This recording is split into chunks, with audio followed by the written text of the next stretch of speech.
Boa noite. Mais uma vez, é muito bom estar aqui e ver um bom grupo de pessoas dispostas a adorar a Deus e estudar juntas a palavra dele. Eu quero começar com algumas perguntas. Na sua opinião, quem pode ser considerado aqui nessa igreja? Você não pode responder.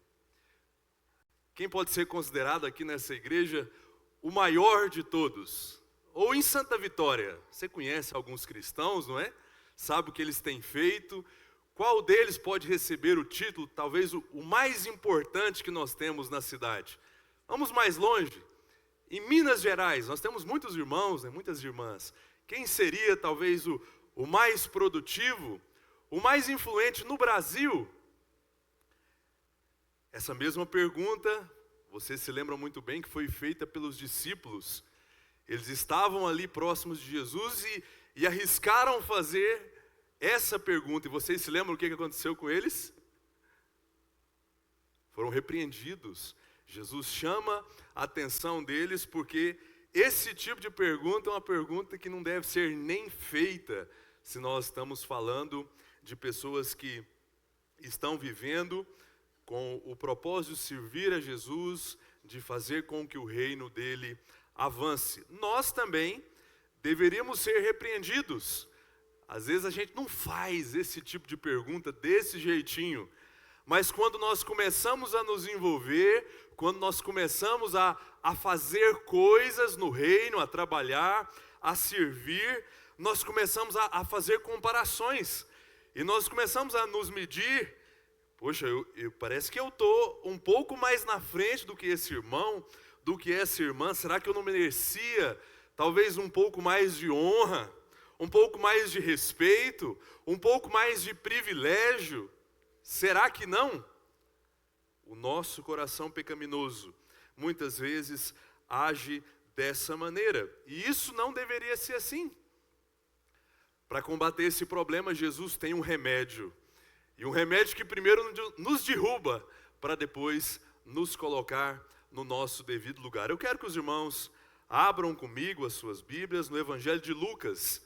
Lucas 17, nós vamos ler do verso 7 até o verso 10. E hoje, infelizmente, nós não temos um discurso daqueles bonitos que Jesus fala.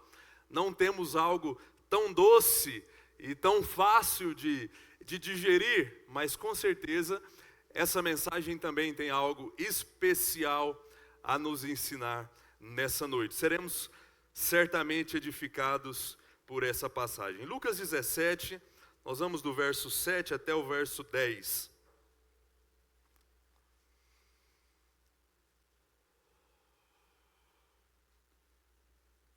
Vamos lá. Qual de vocês, tendo um servo ocupado na lavoura, ou em guardar o gado, lhe dirá quando ele voltar do campo: venha agora mesmo e sente-se à mesa?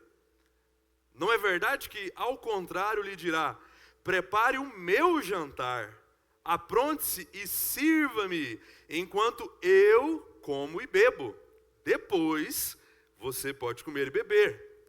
Será que esse patrão, esse senhor, terá de agradecer ao servo por ter feito o que lhe havia ordenado? Assim também vocês, depois de terem feito tudo o que lhes foi ordenado, assim também nós, depois de termos feito tudo o que nos foi ordenado, digam: somos servos inúteis, porque só fizemos o que devíamos fazer. Digam: somos servos inúteis, porque fizemos apenas o que devíamos fazer. Amém? Que Deus nos ajude, através dessa passagem, a termos primeiramente um bom senso maior, um bom senso mais apurado. Em segundo lugar, um pouco mais de contentamento. E em terceiro, uma dose maior de humildade. É isso que nós temos a aprender aqui nessa noite. Eu quero dividir essa passagem em pelo menos 3 partes, seguindo essa linha. São 3 qualidades que todo discípulo de Jesus deve possuir. Nós encontramos no Novo Testamento várias passagens que falam da nossa mão de obra, várias passagens que falam do nosso envolvimento e de como nós temos que nos esforçar para servirmos a Deus. Mas essa é especial porque ela tem algo a falar àqueles que estão servindo. Muitas outras falam talvez aquelas pessoas que ainda não se envolveram, ainda estão assistindo, olhando de longe, talvez procurando uma brecha, uma forma de se envolver, uma forma de serem úteis, mas ainda não arregaçaram a manga da camisa, não estão fazendo parte do trabalho. Aqui ele quer falar especificamente com aqueles que estão ativos, que estão produzindo, através dessa passagem que traz à tona, em um certo sentido, a nossa incompetência e a nossa mediocridade. No verso 7 até o verso 8, a primeira lição que nós aprendemos aqui é que o Senhor, nosso Senhor, Ele jamais vai trocar de posição com os seus servos. Isso não é coerente com a dinâmica do reino de Deus, com a dinâmica do cristianismo. O Senhor jamais vai inverter, vai trocar de posição, vai passar e assumir o lugar do servo. Olhe como nós aprendemos isso aqui. Ele está utilizando o cenário da vida, do cotidiano de um produtor rural. Um homem que tinha o privilégio de ter uma terra, que a gente chama hoje de dupla aptidão. Ele podia criar gado, mas ele também podia mexer com lavoura. E tudo dava certo ali naquele campo. Tudo dava certo ali porque aquela terra era uma terra boa. E nesse cenário, ele coloca uma pergunta. Será que esse Senhor falaria para o seu servo: olha, vem agora mesmo e você, meu servo, sente-se na mesa. Esse produtor que cria gado, mas que também planta lavouras, tem um contrato de trabalho com o seu funcionário, seguindo a CLT daquele tempo, que a gente sabe que não tinha tantos benefícios como hoje. Existia um acordo, existia uma negociação ali em vigência, onde o funcionário tinha a sua responsabilidade e o patrão tinha a sua responsabilidade. Ele era remunerado para cuidar do gado, para cuidar da lavoura e ainda, como nós vemos, para cuidar da cozinha. Ele tinha que fazer muita coisa. É o que nós temos hoje, é o vulgo serviços gerais, né? No escritório de contabilidade, talvez essa seja a função mais conhecida e mais utilizada quando a gente fala sobre fazendas. Ele pode fazer de tudo, a obrigação dela era resolver todo tipo de problema, fazer cerca, mexer com trator, mexer com gado e ainda cozinhar. Mas era o combinado, o contrato de trabalho previa isso. E com essa realidade em mente, Jesus tem essa pergunta retórica que nós sabemos a resposta. Ele diz: no lugar desse patrão, se vocês estivessem lá, se vocês fossem o homem que dá o dinheiro para o outro produzir, para o outro trabalhar, após ver que esse funcionário concluiu parte do trabalho, a parte do campo, você trocaria de posição com ele? Você pediria para que ele se assentasse na mesa no seu lugar, para ele ser servido no lugar que é seu, no lugar de um patrão? Você faria isso se você estivesse no lugar dele? Imagine essa situação. Olha, patrão, hoje eu vou tirar o meu atraso. Eu quero comer, deixa eu ver aqui, uma costela. Eu quero comer uma costela assada. Organiza para mim. Organiza uma salada tropical, um feijão tropeiro. Traz para mim um vinho suave. Me vê um vinho suave, que hoje é o meu dia, é a minha vez. E organiza para mim também um pudim bem caldoso. Tem aqueles doces de fazenda também, né, Mike? Aquele banana, né? Figo. Vê para mim que hoje é a minha vez. Não. Nós não imaginamos isso. Porque isso seria uma grande contradição. uma grande inversão de valores, uma grande inversão de posições, e isso tem um peso ainda maior quando nós pensamos que estamos considerando a pessoa de Deus, a pessoa de Jesus Cristo, o Senhor dos senhores, o Rei dos reis. Esse patrão aqui representa Jesus. Então, da mesma forma que nós não conseguimos imaginar, talvez um governante importante, você pode pensar no nosso presidente, o Lula, pode pensar no presidente dos Estados Unidos. Nós não conseguimos imaginar isso, né?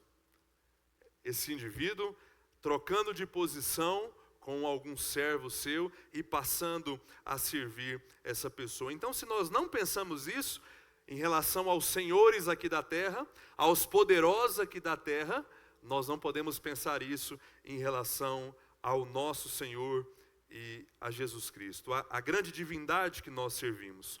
O fluxo natural seria o patrão dizer: prepare o meu jantar, como está no verso 8, apronte, sirva-me, enquanto eu como e bebo, depois você pode comer, depois você pode beber à vontade. Esse é o fluxo natural.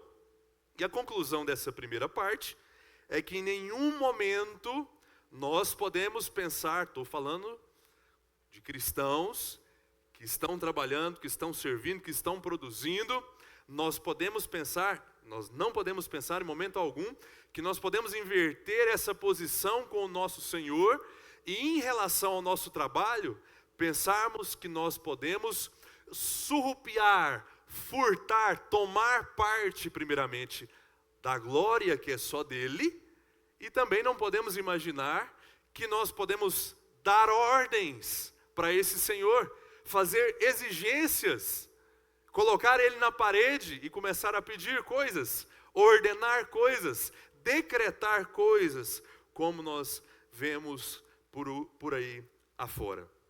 Bom senso é a grande virtude que nós temos aqui e que precisa ser adicionada ao nosso estilo de vida. Isso vai ser desenvolvido no verso 9 agora, onde nós vamos entrar na segunda parte da nossa mensagem. Primeiramente, o Senhor não troca em momento algum de posição com o servo.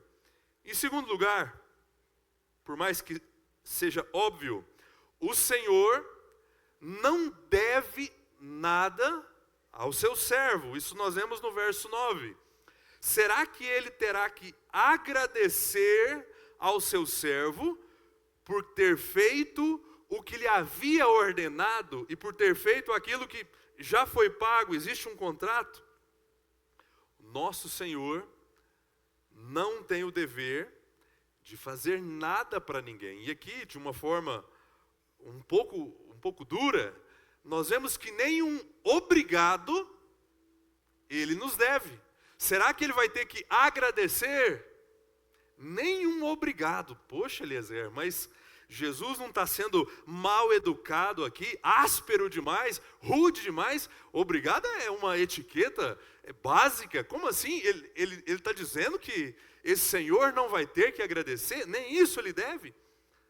Nós só vamos pensar assim quando nós diminuímos a grandeza do nosso Senhor, o poder que o nosso Senhor tem, os direitos que o nosso Senhor tem e a glória que o nosso Senhor tem. Quando nós tivermos uma compreensão equivocada e inferior ao que Ele realmente é, aí sim nós podemos pensar que Ele nos deve alguma coisa.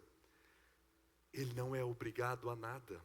Ele não é obrigado a nada, porque diferente de nós, Ele não precisa de nada. Ele é autônomo, Ele é completo em si mesmo, Ele é autossuficiente, Ele é perfeito.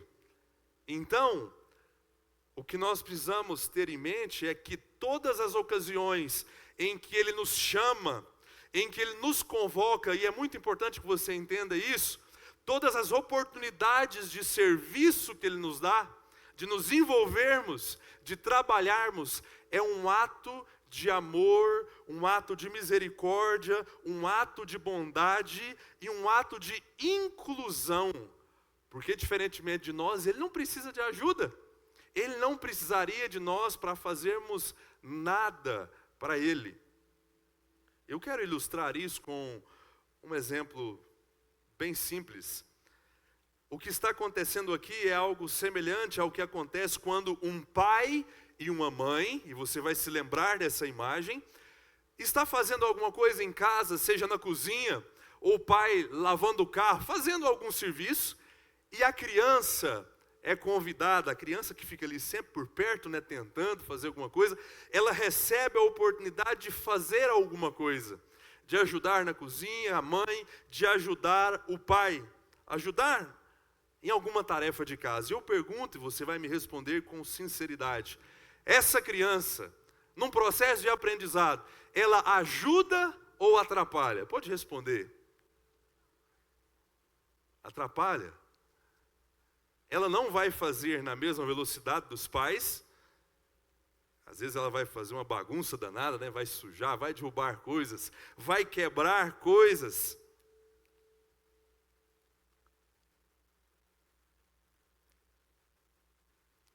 É bonitinho ver o interesse, o esforço da criança, mas o pai e a mãe faz muito melhor. O pai e a mãe faz sem bagunça. O pai e a mãe faz rápido, mais rápido. Então não, Jesus não está sendo grosso aqui quando ele diz que não nos deve nem sequer um muito obrigado. Pelo contrário, os patrões da terra, eles sim devem. Eles devem um salário e eles precisam pagar obrigatoriamente esse salário, porque muitas coisas eles não vão conseguir resolver sozinhos. Talvez eles até sabem, mas é muito serviço para pouco tempo. Ele vai precisar de alguém, vai precisar pagar, vai precisar remunerar alguém para poder fazer isso. Seja por falta de conhecimento, falta de habilidade ou por falta de tempo. Só que, infelizmente, essa não é a mentalidade do meio evangélico hoje em dia. Não é assim que as pessoas tratam a relação de cristão com Jesus. O mundo está cheio de crente querendo colocar Jesus no Serasa. Isso mesmo. Dizendo assim, eu estou fazendo tanta coisa. Eu estou produzindo tanta coisa e nada acontece. Eu estou suando a camisa, eu estou me envolvendo, eu estou me desgastando e nada acontece. E tudo isso por conta de uma teologia errada que tem sido ensinado mundo afora. Recentemente, nós fizemos uma caravana para ir em Ituiutaba assistir um show gospel. E lá no show gospel antes teve uma palavra. E o rapaz falou lá algumas coisas. E em algum momento ele falou assim, agora é o momento da oferta.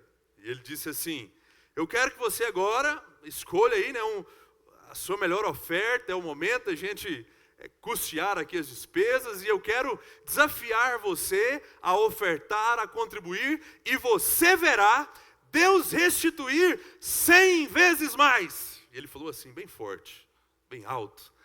Alguns de nós deu aquela olhada, né, no saldo. Eu pensei até em usar o cheque especial de um dia para o outro, né, talvez para resolver. Alguns fizeram uma conta básica lá e falaram, olha, se eu colocar 1.000, eu saio daqui de Honda Civic. Por que isso? Uma mentalidade que faz de Deus, por conta do nosso serviço, por conta do nosso envolvimento, devedor. Uma mentalidade que obriga e faz com que Deus, de alguma forma, passe para o outro lado da cadeira, como se Ele tivesse a obrigação de nos dar alguma coisa. Meus irmãos, não existe base bíblica para essa forma de pensar.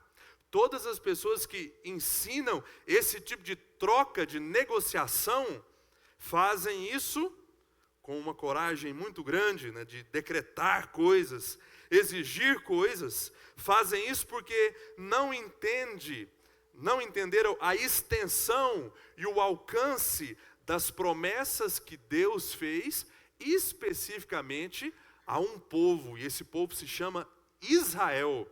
Um convênio, um pacto de obediência que geraria bênçãos, sim, materiais, físicas, prosperidade, paz na terra, dominância de território. Deus fez com esse povo durante um determinado período.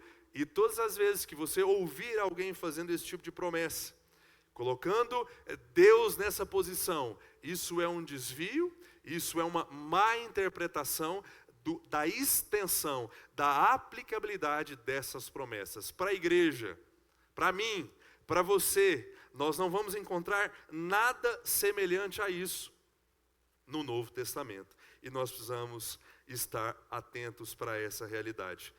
Mas Eliezer, será que Deus não pode me abençoar? Será que Ele não quer abençoar a sua igreja hoje? Ele pode.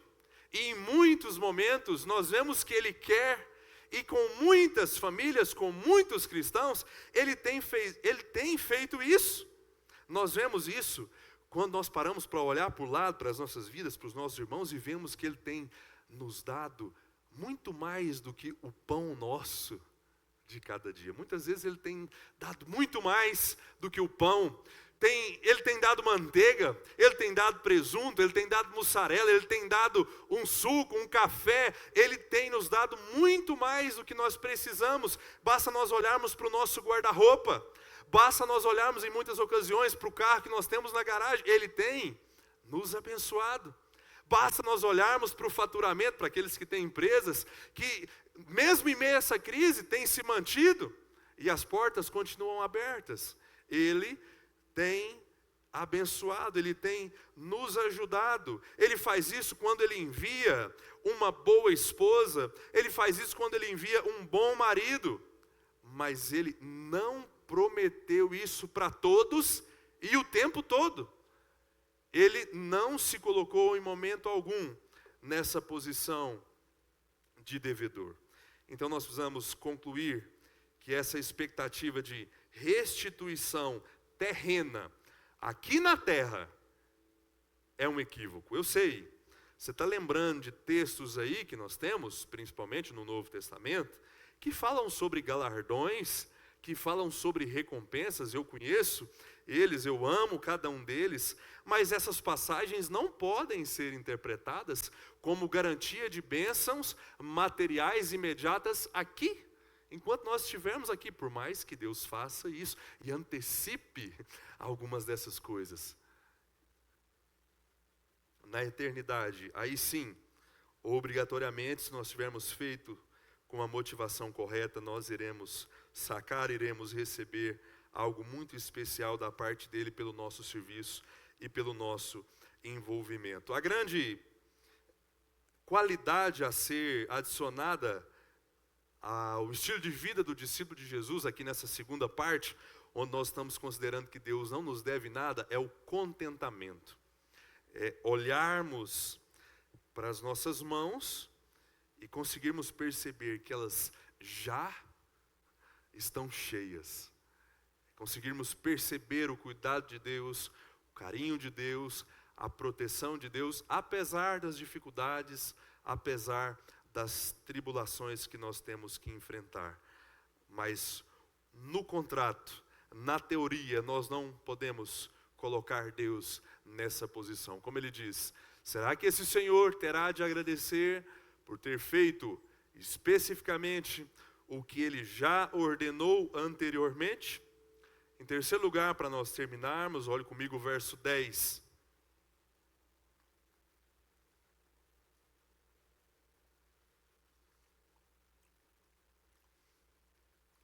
E mais uma vez, destacando aqui o público-alvo de Jesus.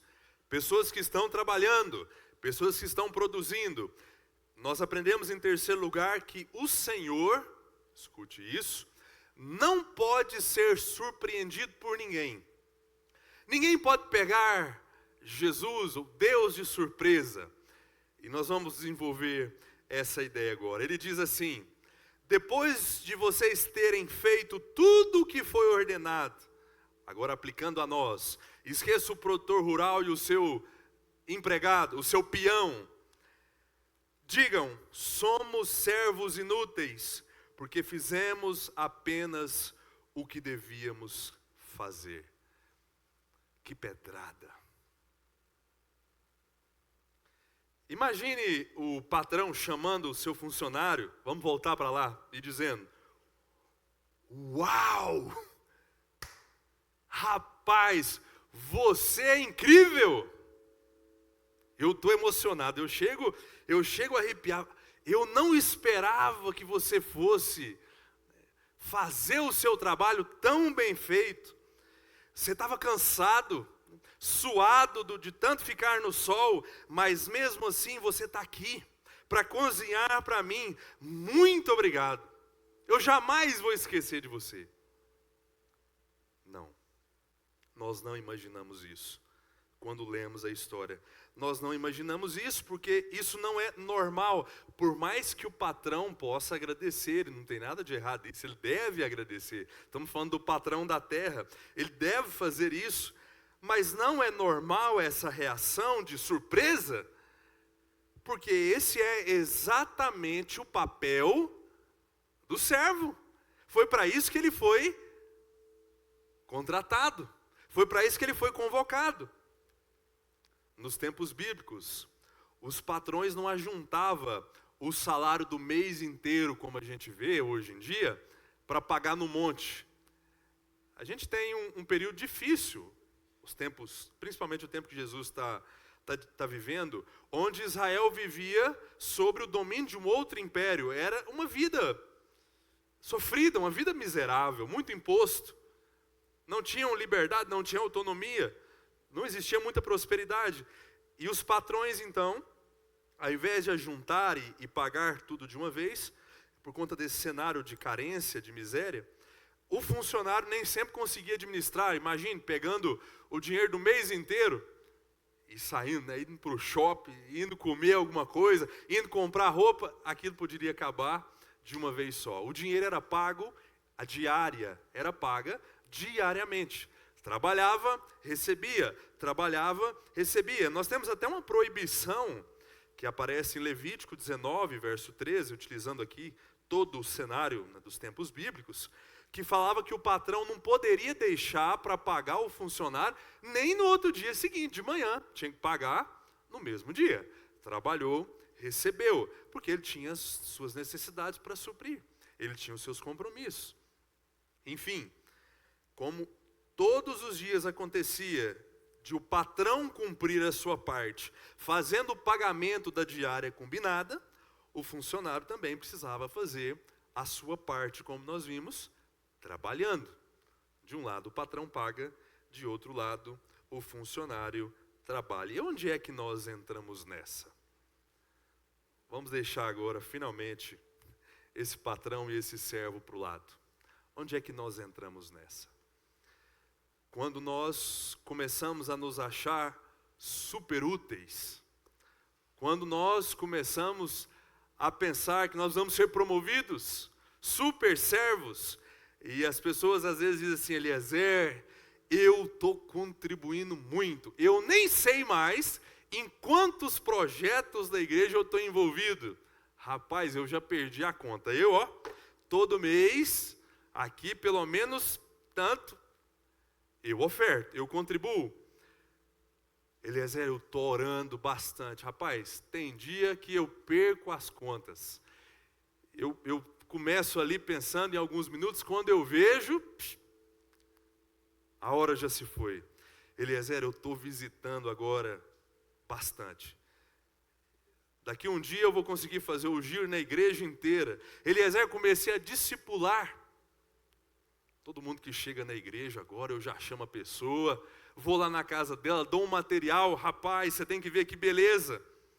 Eliezer, eu estou pregando demais. Rapaz, na minha igreja local, eu estou recebendo convite para viajar, para fazer evento.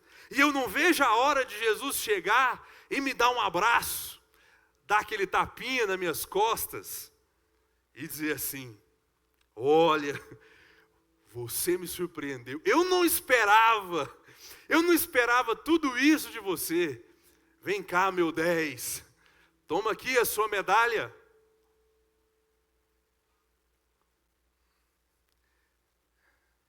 Por mais que isso pareça uma realidade longe da nossa igreja, e graças a Deus, porque eu não vejo essa conduta.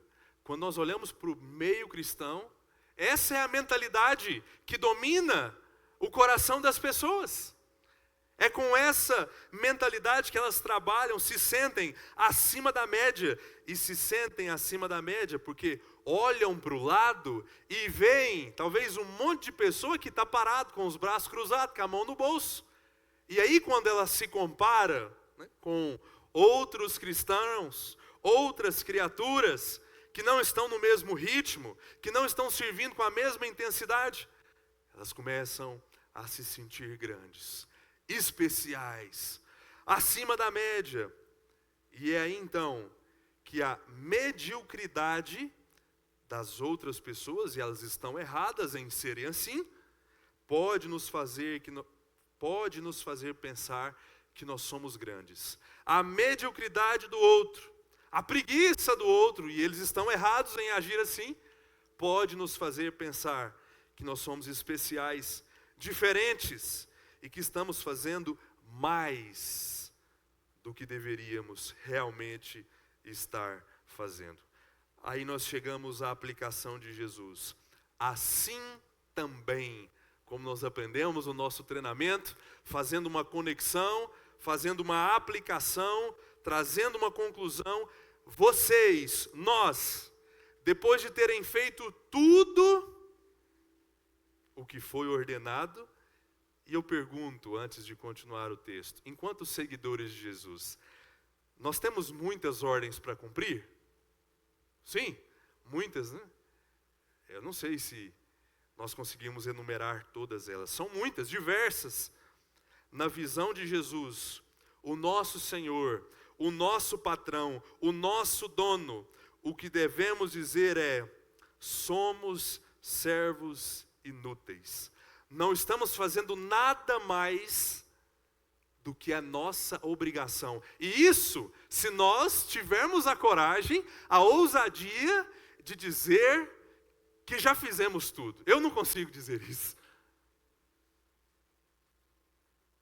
Para aquele que pode bater no peito e dizer: eu não tenho mais nada para fazer, até esse Jesus diz: assuma que você fez apenas o que devia fazer.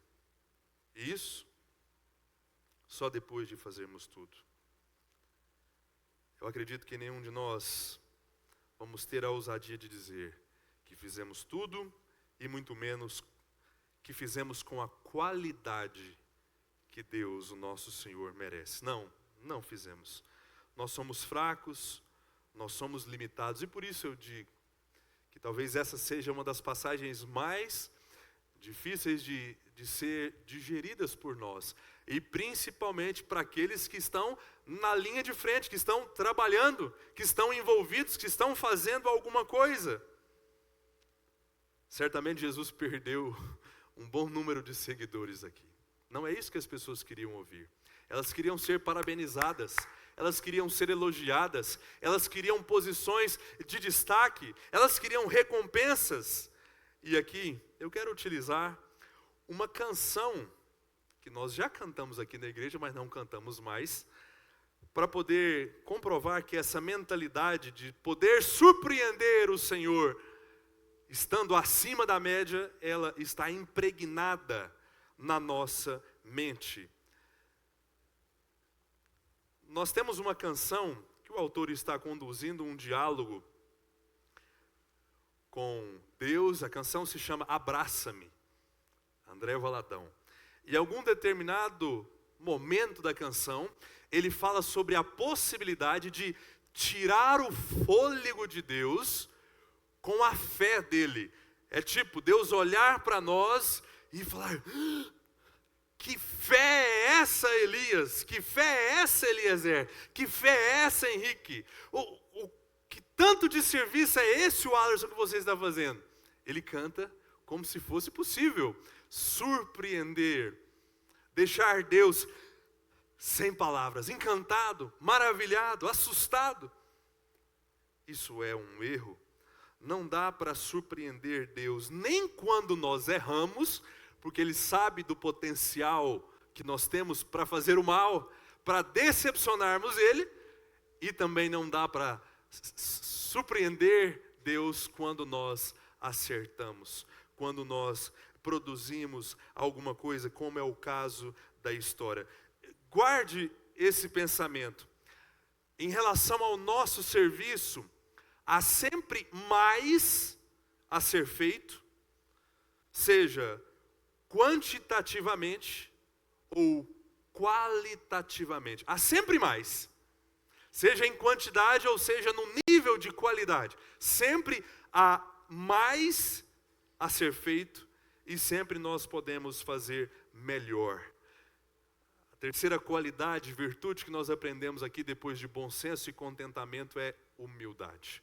É o momento que Jesus pega o nosso pescoço e começa a abaixá-lo, para que nós não olhemos para o nosso próximo com a cabeça erguida, em uma posição de orgulho, arrogância, prepotência, por conta dos nossos números, por conta do nosso envolvimento, por conta da eficiência do nosso ministério. Através desse discurso mais firme, ele deixa claro que ele não quer discípulos orgulhosos. Ele não quer discípulos soberbos. Essa preocupação de Jesus é importante, porque quanto mais nós fazemos, quanto mais nós nos envolvemos, quanto mais nós suamos a camisa, mais expostos nós estamos a esse tipo de pecado. Mais expostos, mais vulneráveis nós estamos a esse tipo de mentalidade. O problema aqui sempre foi e vai ser a referência. Eu repito esse desenho. Se nós nos colocarmos do lado de outras criaturas e criaturas ociosas, que também são pequenas como eu, que também são pequenas como vocês, nós nos sentiremos grandes. Por isso Jesus nos coloca no nosso devido lugar, dizendo: show orgulho. Aqui não. Orgulho é para lá. Eu quero concluir essa nossa reflexão, uma breve reflexão, destacando aqui a ênfase de Jesus. Mais uma vez eu repito, o seu público-alvo aqui é o grupo de pessoas que está trabalhando, o grupo de pessoas que está produzindo, gerando resultado. E nós vimos claramente que mesmo quando estamos aparentemente acertando, a gente está trabalhando, está falando de pessoas que estão com a mão na massa, nós podemos estar errando e convertendo aquilo que seria uma boa obra em uma obra má, através da nossa conduta, através das nossas motivações. Nós vimos isso, nós vimos que erramos quando nos sentimos superiores a outros e merecedores de alguma coisa. Agora eu quero falar com você, eu quero dar ênfase para o outro grupo. Nós temos aqui um bom grupo e pessoas também acompanhando a nossa transmissão. Eu quero falar com você que não está fazendo nada. Talvez você ficou confortável o tempo todo, aliviado, após o fim do desenvolvimento dessa mensagem, dizendo: ufa, esse tipo de erro aí eu não cometo, porque eu estou só assistindo aqui, deixa para esse pessoal aí. Eu estou chegando agora, deixa o pessoal. Então esse erro aí que você falou, eu não cometo, porque eu não estou fazendo nada, eu não tenho, tem nada para me gloriar, não tem nada para pedir, eu não tenho nada para exigir. Então eu estou tranquilo, eu sempre deixo para os outros fazer, porque eu também não tenho tanta habilidade assim. Eu não sou uma pessoa tão capaz, então prefiro não me envolver. Se você pensa assim, você está tão errado quanto os que estão trabalhando do jeito errado. Porque existem várias convocações e Deus tem expectativas enormes na nossa mão de obra, no fruto do nosso trabalho. É uma expectativa altíssima, há muito serviço para ser feito e pouca mão de obra disponível. Isso fica claro quando nós olhamos para o Evangelho. Jesus diz: orem, clamem, peçam a Deus que envie mais trabalhadores, porque olha só, olha o tanto de coisa para fazer, olha os campos, olha a seara, e não tem gente disponível. Tem aqui um punhadinho de gente. Então orem para que Deus envie mais. Eu quero encorajar todos vocês, toda a igreja, todos nós, a nos apresentarmos, porque há vagas. há vagas. E Deus está aguardando você entregar o seu currículo. Ele deseja ver nascer entre o seu povo novos líderes, novos ensinadores, novos evangelistas, novos professores para as classes de crianças, novos motoristas para a van, novas pessoas para ajudar na limpeza, novas pessoas para contribuir, novas pessoas para cantar, novas pessoas para se envolver e fazer com que esse trabalho se expanda, cresça e avance em uma velocidade ainda maior. Que Deus nos ajude a conseguirmos abrir o nosso coração para que de fato essa palavra penetre e possa produzir os resultados esperados. Amém?